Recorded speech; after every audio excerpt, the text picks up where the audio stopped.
The doorway's glow steadied, and for a heartbeat more, the second presence remained. A witness, not a captor, a quiet ally in this strange, hopeful moment. Then the certainty struck us with a small, almost shy force. We could step back if we wanted to, we could linger, or we could walk forward, through the doorway once more, into the futures we had glimpsed, and into new ones we would name only after we had chosen. There was no shouting. There was no triumphal chorus. There was only the mountain's patient listening, a couple of breaths shared, and two young people who had learned to talk to each other in the language of trust when every other language in the world seemed to slough off its meaning. We spoke at last, not to defy the world, not to claim anything, but to commit to a path that would demand more of us than we could know yet. Moonblee spoke first, his voice steady, his eyes on mine as if to say, "I will guard your truth as you guard mine." Cactajou, I would walk through any future with you, and if the door asks us to listen more than we speak, we'll listen. If it asks us to be brave without making ourselves small, we'll be brave with restraint. If it asks us to be two while still being two different people, we'll be that, two and whole at once. I felt something loosen inside me, a knot of fear that had lived in me since I first began to step into Jade Mountain's life in the shadow of dragons and promises. It loosened, not because the fear disappeared, but because it found a new shape, a way to bend around the truth I'd learned, that love, if it is responsible, is not a weapon, but a duty to protect the person you love as fully as the person you love protects you. "We will," I said, not loudly, not to announce a victory, but to own a decision that could alter the world. "We will walk through the door as two, but be careful with the weight we carry, and careful with the weight we don't carry when we must pass through the threshold again." Moonblee's expression softened into something that felt like a private, luminous promise. He squeezed my hand again, then released it to reach for the edge of the doorway's whiteness, to touch it as if he could push it to reveal a larger map of the futures we might share. He did not push hard. He did not attempt to own the door or to force the mountain to bend to his will. He touched the door lightly, reverently, as if touching a delicate thing he hoped to protect. The white glow diffused into a pale corona around us, and the world, a jade mountain reimagined by possibility, held its breath one more time, as if we might yet decide to stop in this place, to name a new risk, and to live inside a new rule of consent and care. Then, in a moment that seemed to condense all the mountain's wisdom into a single heartbeat, I felt a second breath, not mine, not Moonblee's, that touched the edge of my awareness, almost like a whisper of the wind that travels through dragon's wings. It was the other presence again, more intimate now, as if it had moved closer and chosen to reveal its interest not as hostility, but as a conspirator in a plan we hadn't yet admitted we could be part of. The presence, beyond anything I could name, did not offer a name or a face. It offered a sense of companionship, not in the sense of a friend, but in the sense of a test partner, someone who would travel with us, unseen, to see what we would do with the responsibility that lay at the foot of the door. And then the scene began to shift in a way Jade Mountain does when it wants you to notice something you hadn't before. The flooring beneath our feet became a mosaic of tiny portals, a grid of little doors, each one a different version of possible worlds. Not all of them were accessible, but some of them opened and closed, as if we were watching the mountain's own mind unfurl before us. Our two bodies remained the same, but our surroundings rearranged themselves into a map we could navigate with trust rather than fear. The second presence did not step forward with a blustery threat or a glacially calm warning. It simply existed, a soft, patient force that reminded us we were never alone in a decision of this magnitude. It reminded us that Jade Mountain has a talking mind as much as any dragon, and it listens to those who place their faith in it with honesty and restraint. We stood there, listening, the air around us alive with the scent of rain on stone and the memory of dragons circling the mountain's spine. We listened to our own hearts, to the mountain, to the second presence, whatever it was, and to the promise we'd made to one another about not turning love into a weapon. In the end, we did not stay to measure every single future with a lawyer's logic or a scholar's greed. We chose the simplest path that still felt honest, to walk forward as who we are together, two separate beings who have learned to share a single purpose without erasing their own needs. We stepped away from the edge of the balcony toward a glide of light that carried us deeper into the threshold's inner architecture, a corridor of white light that wound around us like a ribbon. The world contracted around us until we found ourselves walking on a path that felt both familiar and completely new, a corridor of possibility, lined with arches and windows that displayed scenes of futures we might touch if we dared. The second presence stayed in the background, but its presence was undeniable now. A witness who would not let us forget that we had chosen, that we would have to carry the consequences of our choice, and that the mountain would always remember. Moonblee squeezed my hand again, and his gaze met mine with a seriousness that almost frightened me with its intensity. Then a small, steady smile appeared in his expression, the one I know to mean, I am with you. We will navigate this, even if the path winds in ways we cannot yet anticipate. We did not know, in that moment, what we would encounter next, or what new truths Jade Mountain would unveil about us and about the bond that had brought us to this threshold in the first place. We did not know whether this second presence would become a partner in our journey or a test we would learn to outgrow. We did not know if the future would offer us a shared home again, or if it would demand a sacrifice we had not anticipated. But we did know this. We would not walk back through the door as two people who refused to acknowledge the tremors in their own beings. We would walk through as two people who understood that trust is not sameness, that consent is not surrender, that a bond can be both a shelter and a compass, and that sometimes the most courageous act is simply to keep a promise to listen, to one another, to the mountain, to the second presence, and to the futures we had dared to glimpse and chosen to carry with us. And so we moved, two bodies becoming two thoughts that moved as one through the corridor of light, two breaths drifting in step with the mountain's quiet tempo, two hearts beating with a stubborn, hopeful rhythm that could outlast fear if we let it. We did not look back. Not at the room, not at the doorway, not at the chorus of siblings and mentors who watched with a blend of relief, curiosity, and awe. Not at the world we had known, which would now be changed by what we had chosen and what we had learned to do with those choices. What came next was not a vision to be explained, not a lesson to be lectured, but a strand of possibility that braided itself around us, like the very light we walked through. The light that braided itself around us so that we could know, without doubt, that this was not the end of something, but the opening of something else, an invitation to take the next step with care, with courage, and with love that acknowledged two people could travel a future together and still hold on to themselves as two people who choose to trust. The door, the threshold, the mountain, the whole world seemed to lean toward us at once in that single instant, as if to offer us a gift we had not asked for, but might come to lean on when the road became too steep. And if there was fear or glory in the air, we did not register it for long, because the second presence had given us a quiet order, the same one we'd learned to use on ourselves. Listen, choose, and let the truth breathe. We would talk more later, Moonblee and I, about what we had seen in those futures, about the weight of our choices, about the ways we would learn to restrain ourselves when the mountain asked for more than patience. We would talk about consent, how to honor one another's boundaries, even as we learned to push them gently toward the future we hope to share. We would talk about trust, not as a noise that drowns out difference, but as an anchor that keeps two different boats from drifting apart in a dark sea. But for now, we walked on, through the glow, into the unknown that lay beyond the threshold, with our hands clasped and our hearts beating in a new rhythm that was both our own and older than either of us, a rhythm the mountain had chosen to reveal because it trusted us to hear it and to answer with honesty. The doorway closed softly behind us, not shut, but closed in a way that let us know we had crossed into something not merely new, but heavier with meaning and lighter with possibility. The second presence remained with us, not as an unkind spectator, but as a silent partner, a reminder of what we stood to lose if we forgot how to listen. And I knew in the quiet that followed that we would not forget.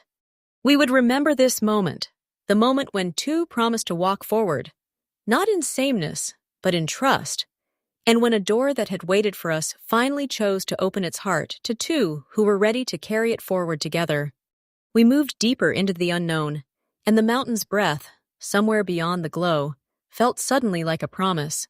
You are not alone in the decision you have just made. The door is with you. The mountain is with you. The second presence is with you. And we would face what came next with the care a family gives, with the courage a dragon would admire, and with the honest, unembellished love that binds Moonblee and me, even as the world around us shifts its shapes and its rules to test us again. We would face what came next, and we would do it together. The door was now ours to hold and to interpret, not something to fear or to command, but a thing to respect, a doorway that would always ask us who we were and who we could become when we chose to enter it as two. Two hearts, two paths, one mountain that asked for our trust and our truth in equal measure. And as the corridor of light stretched before us, the second presence beyond the threshold remained a quiet, watching force, and I found myself suddenly certain of one thing. Our choice would not end at the doorway. It would begin there, and from that beginning, we would learn to navigate a future as two, while still staying true to who we were when we stood separately and let the other stand with us. The mountain would hold us to that promise, even if the road ahead demanded more than either of us had imagined. The room behind us faded to a pale glow, the way a memory recedes when you remember something important enough to hold on to. But the sense of it remained, that our decision would ripple outward, that the mountain would remember, that we would remember, and that the second presence, a witness, an unseen companion, would press us to become more than we thought we could be. We took a breath together, and then we stepped deeper into our future, two people who would walk it in tandem, with restraint, with consent, with trust, and with a love that refused to be defined simply by sameness or sacrifice, choosing instead to be a living question that asked the mountain to trust us back as we chose to trust it. I stepped into the white with Moonblee's hand in mine, nothing but the glow of the corridor surrounding us like a held breath. The air felt cool and clean to a fault, as if the mountain itself were scrubbing away every doubt with a bright, patient cloth. The door behind us had become a memory we could touch with our own choices, not a thing to fear or command, but a thing to respect. I could hear the soft whoosh of our own hearts in my ears, the way Moonblee's pulse matched mine, even when our hands were still. "Are you ready?" I asked, voice small in the wide whiteness, though I meant something larger than the words. Ready for what? For the next step, certainly. For the responsibility of walking through something that would try us as two, not as one. For the mountain's test to stop being a single challenge and start being a conversation between two people who wanted to learn how to hold each other up. Moonblee squeezed my fingers. "I'm ready if you are. If you're scared, tell me. If you're not, tell me that too. We'll tell the truth together." I laughed softly, a light sound that didn't quite reach my eyes. "Then I'm not scared." "Not exactly. I'm awake. That's enough to start." The corridor's light wasn't like flame or starlight, but a steady, pale glow that neither warmed nor chilled. It touched us in layers, like a soft wind brushing across the skin, and in that touch I felt, not fear exactly, but a crisp, undeniable clarity.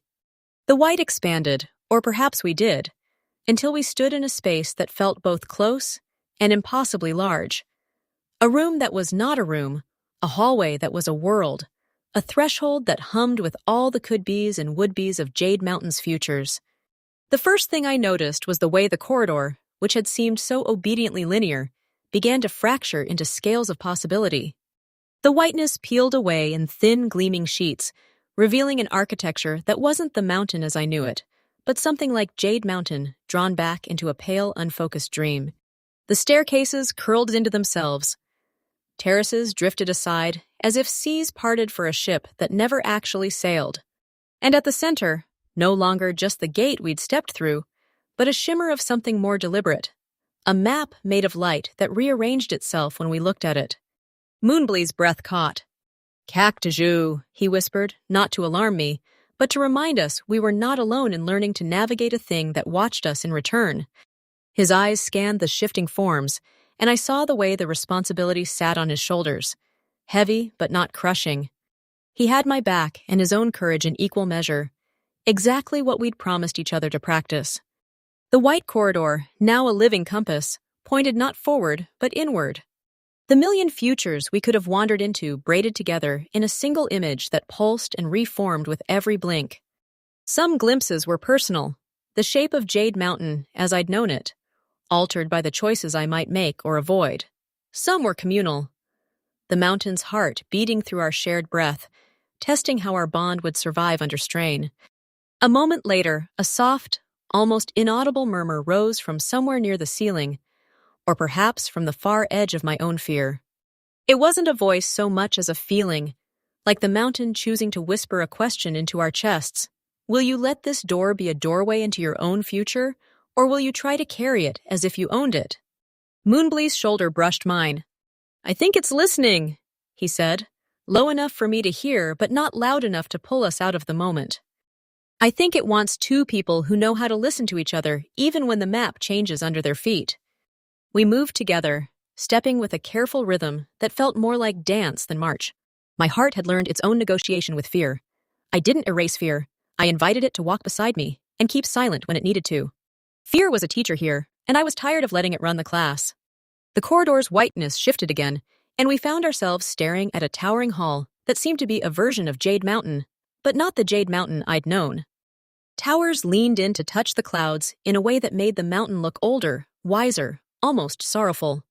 The glacier blue edges of the cliffs glowed faintly, like frost catching a candle, and the waterfalls that normally tumbled down the mountain's flank now spiraled upward, forming spirals that dissolved into the air before they could become anything you could touch.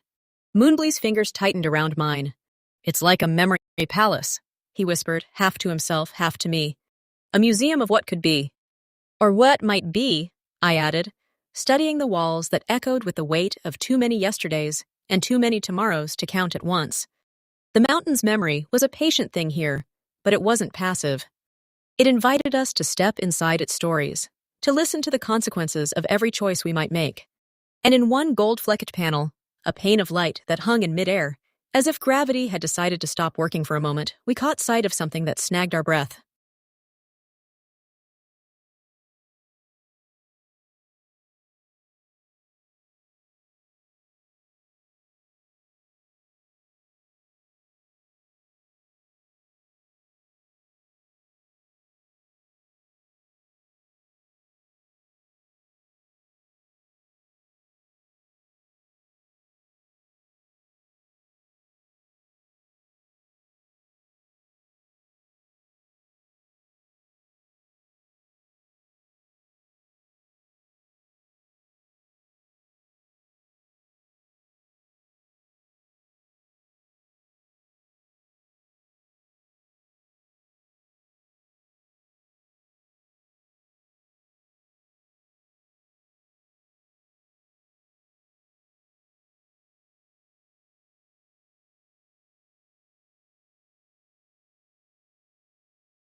Hi, I would be happy to read text for you.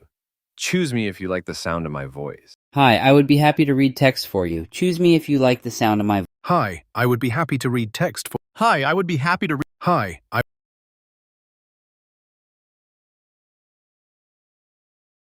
Hi, I would be happy to read text for you. Choose me if you like the sound of my voice.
Hi, I would be happy to read text for you. Choose me if you like the sound. Hi, I would be happy to read text. Hi, I would be happy to.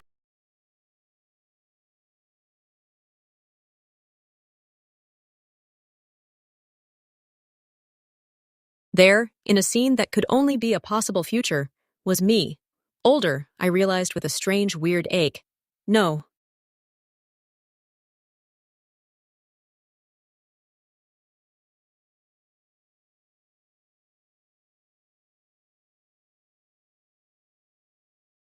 Hi, I would be happy to read text for you. Hi, I would be.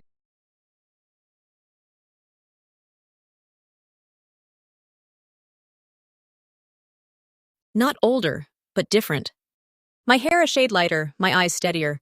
I wore a robe of white blue that didn't suit me, and yet felt somehow inevitable. And Moonbly stood beside me, but not our Moonbly. Their posture suggested a version of him who had chosen a different path, a different balance with his own power. The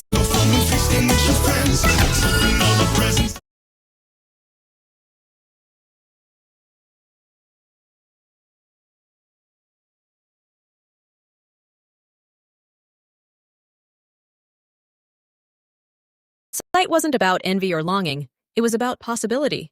It was also a test, I knew, because in that moment, the doorway asked us to choose what we wanted the mountain to remember about us.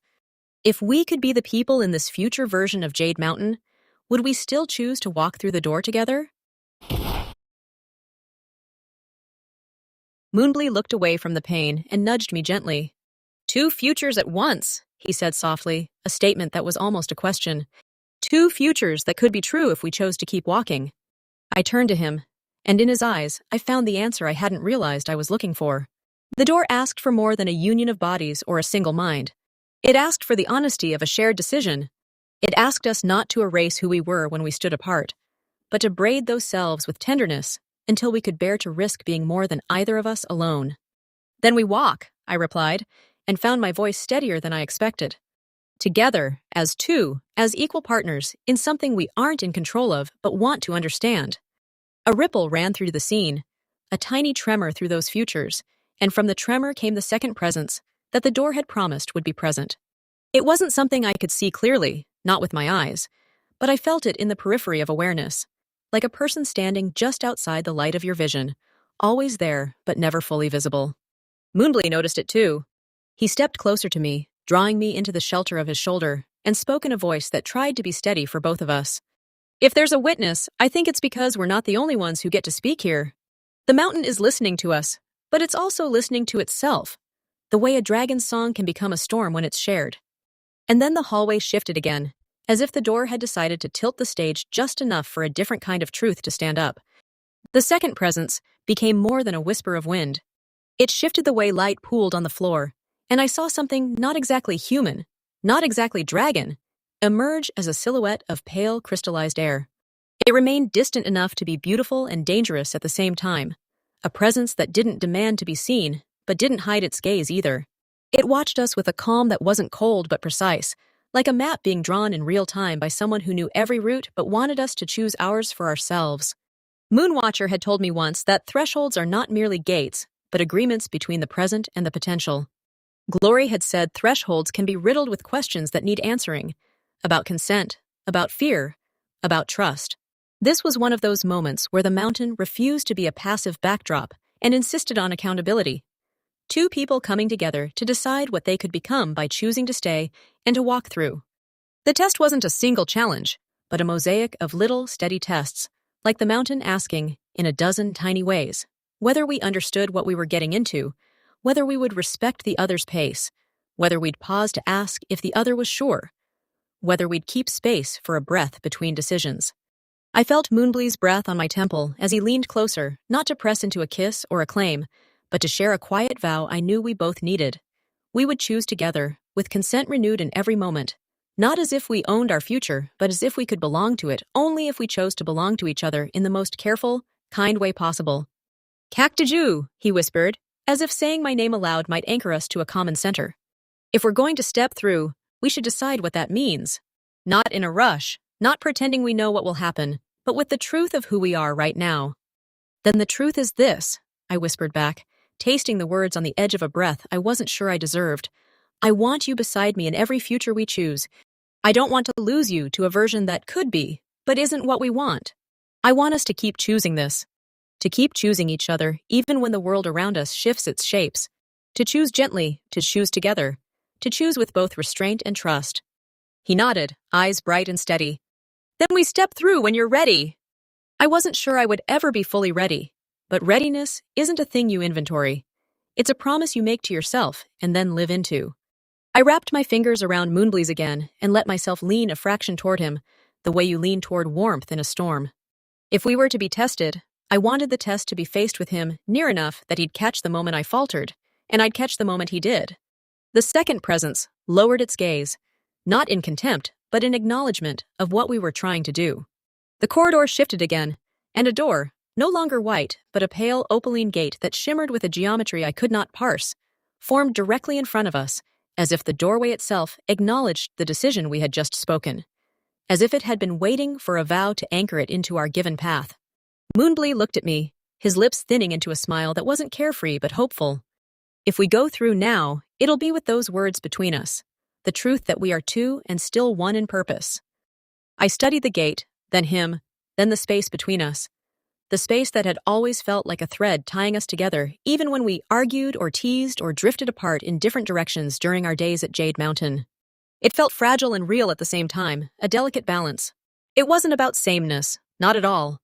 It was about a commitment to respect, to consent, to trust, even when the ground beneath us trembled. Not yet, the distant presence seemed to say, or perhaps it was my own fear translating into sound. The door's promise hummed, patient as a mother's hand on a frightened child, offering a choice between reinforcing old patterns or stepping into the unknown with open eyes and open hearts. We exchanged a look that said more than any argument could coerce. We would not pretend to be the same. We would not pretend that staying as we were would be enough. We would be two, and we would be two who chose to keep each other safe and free. Two people who could hold each other up without fastening the other into a single fate. Then the gate in front of us brightened, a pale radiance that braided light around our wrists as if the mountain itself were offering us bracelets woven from starlight and wind. Moonblee cleared his throat, soft and almost shy. Cactiju, if we step through, will you promise to tell me if you need space? If you need to pause or to back away for a moment, I'll let you. I'll wait. I'll listen. I promise, I breathed, the edge of fear melting into something steadier. And I'm asking you to promise the same. If you ever feel overwhelmed or tempted to take hold of the moment for us, tell me first. Let's learn to slow down together. He smiled, not with bravado, but with something almost tender and true. I promise. We released a little of the space between us and pressed our palms together, not as a display of unity to the room, but as a guarantee to ourselves that we would not blur the lines between us into something hollow. The threshold had asked for consent, and we gave it, carefully, repeatedly, with a clarity that surprised me with its own stubborn simplicity. When the gate finally recognized our vow, it did not command us to move or force us to surrender.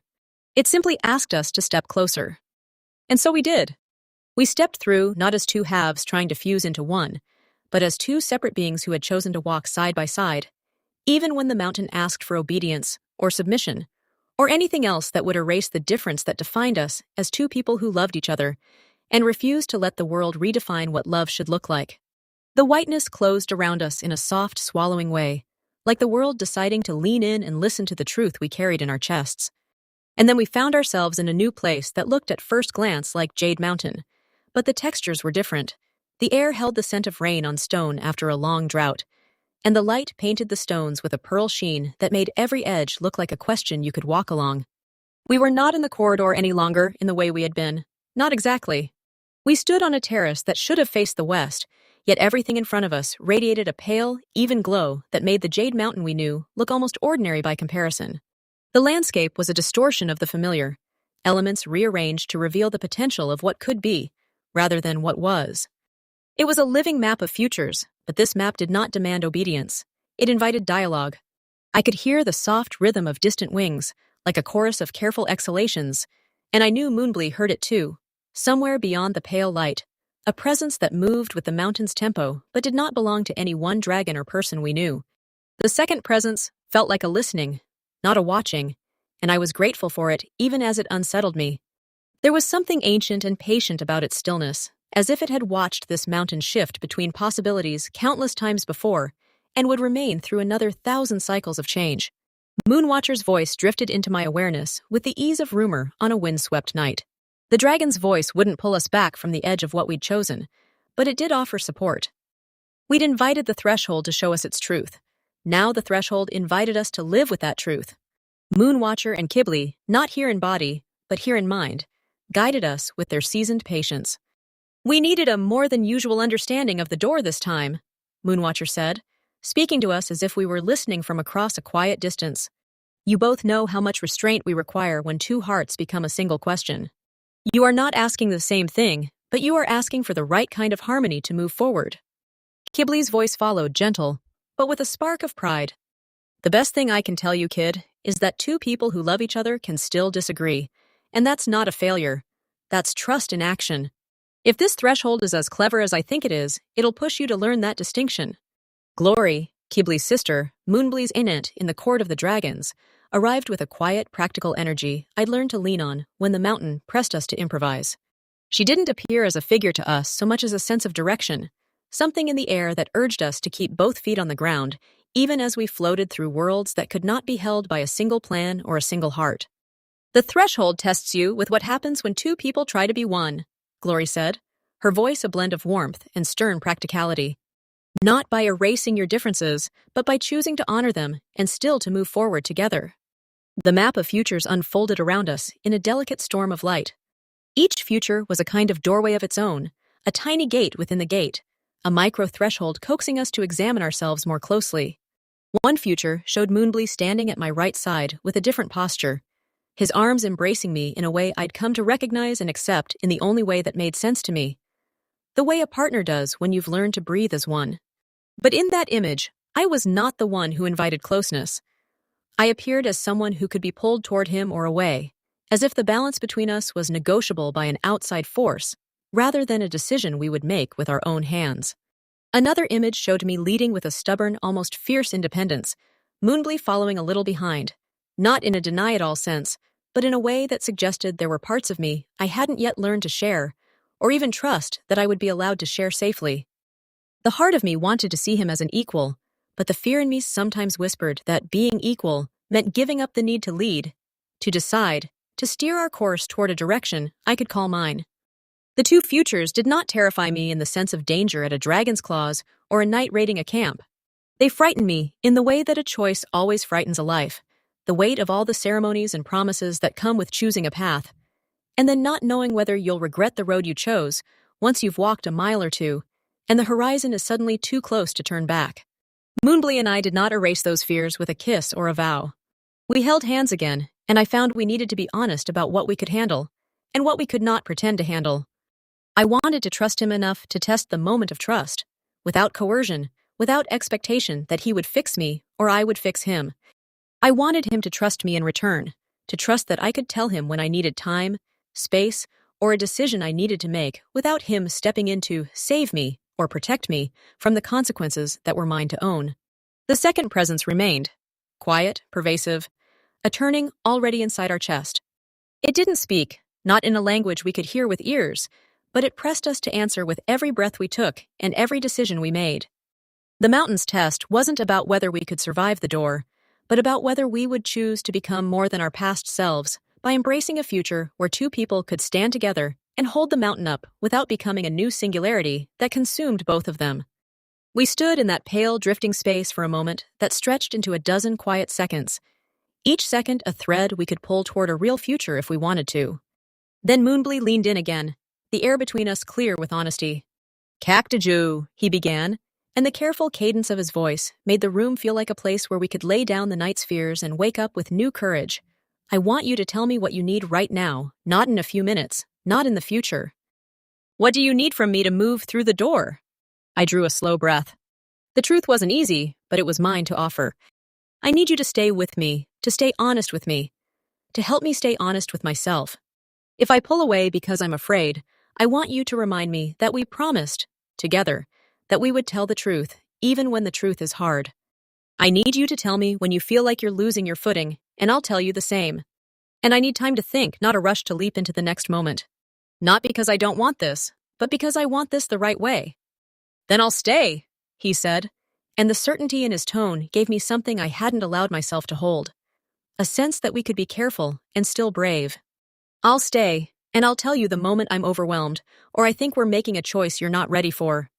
And I'll tell you when I feel that the line between us as two people and the door's demand for union, needs a breath. A soft, approving sound rose from somewhere beyond us.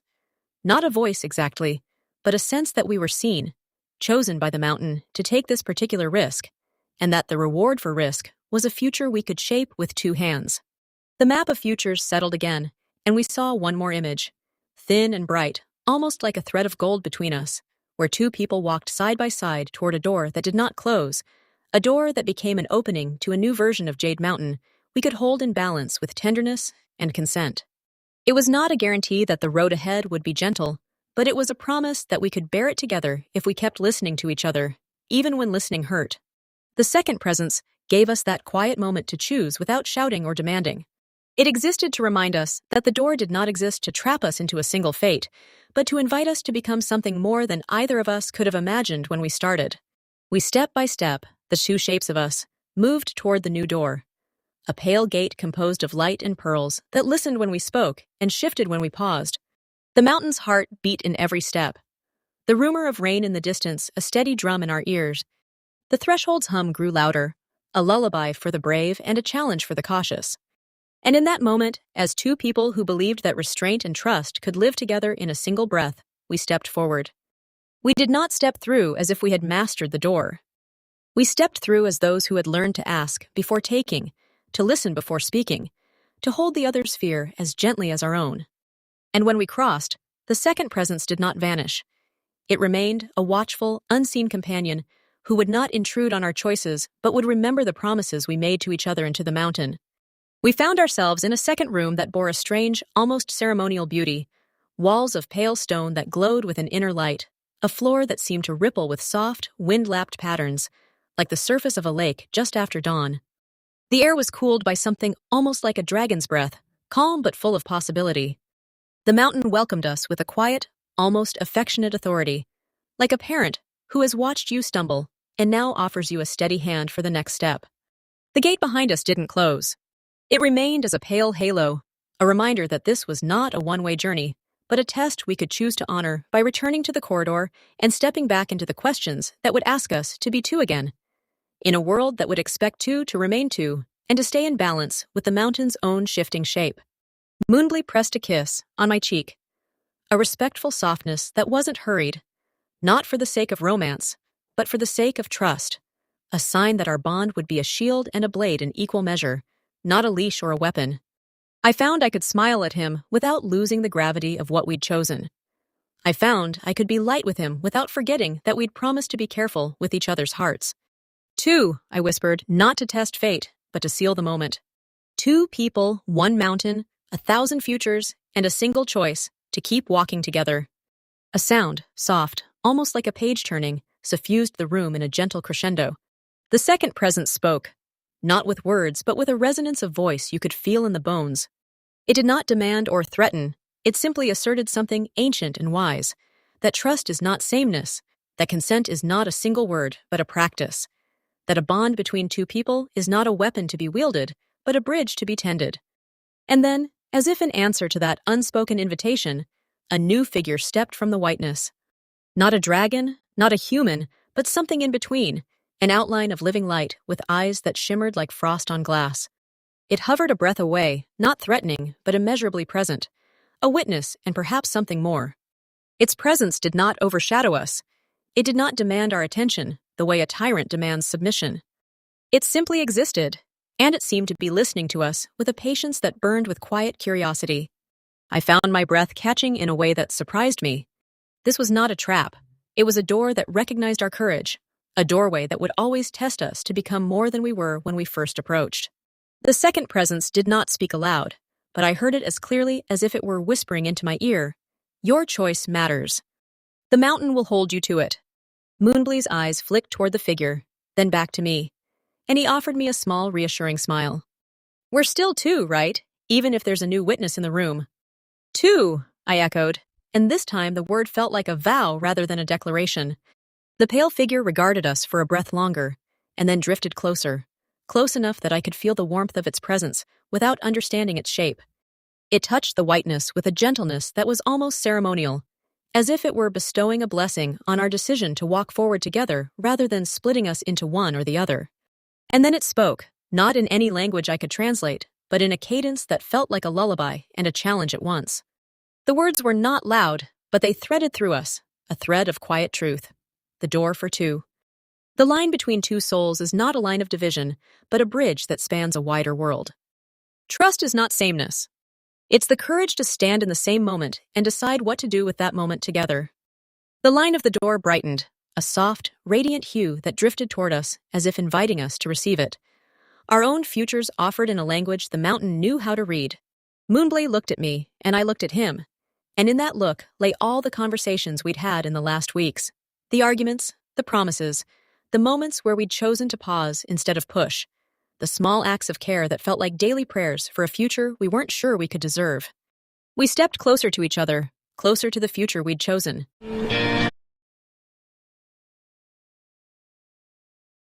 And closer to the pale figure that watched with patient, luminous eyes.